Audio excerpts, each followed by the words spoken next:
Syria is undoubtedly the state with the most complex results due to the Arab Spring.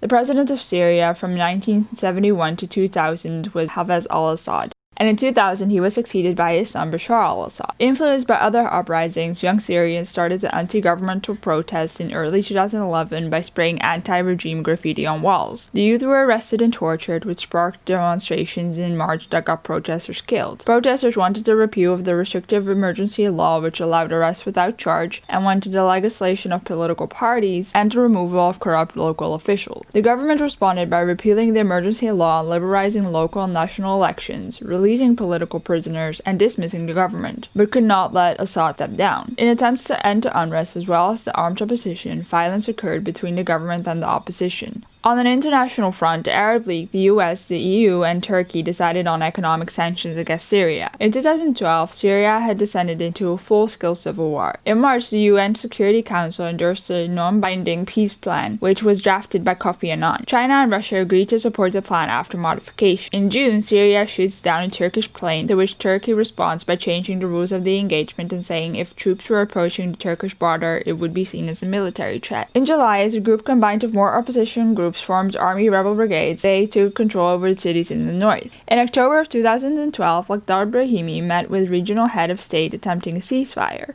and in December, the US, Britain, France, Turkey, and Gulf states formally recognized the opposition national coalition as the legitimate representative of the Syrian people. In 2013, reports were made that Islamic rebels seized bases of Free Syrian Army that were backed by the West, which made the US and Britain then suspend non-lethal support. In 2014, Syrian opposition coalition and the Syrian regime took part in peace talks by the UN in Geneva. However, they failed due to the Syrian authorities not wanting to discuss transnational government. In June, the Islamic State of Iraq and Syria declared caliphate in Aleppo territory, and in September, the US and 5 Arab countries launched airstrikes in this area against the Islamic State. In 2015, Russia intervened, stating they targeted the Islamic State. In December of 2016, government troops backed up by Russia recaptured Aleppo. In 2017, Russia, Iran, and Turkey enforced a ceasefire between government and non-Islamic rebels. The US intervened with a missile attack and shooting down a Syrian fighter jet, and this was the year the Islamic State was driven from Raqqa. In 2018, the Syrian army recaptures almost the whole of the south of the country, and Kurdish-led SDF calls for the Islamic State territory to be minimized to an extreme. In 2019, US withdraws troops from northern Syria, and Islamic State leader Abu Bakr al-Baghdadi dies. In 2020, growing economic hardship caused for protests which made al-Assad dismiss the prime minister. During these years, between 387,000 and 600,000 people had died, and around 6.6 million people were displaced.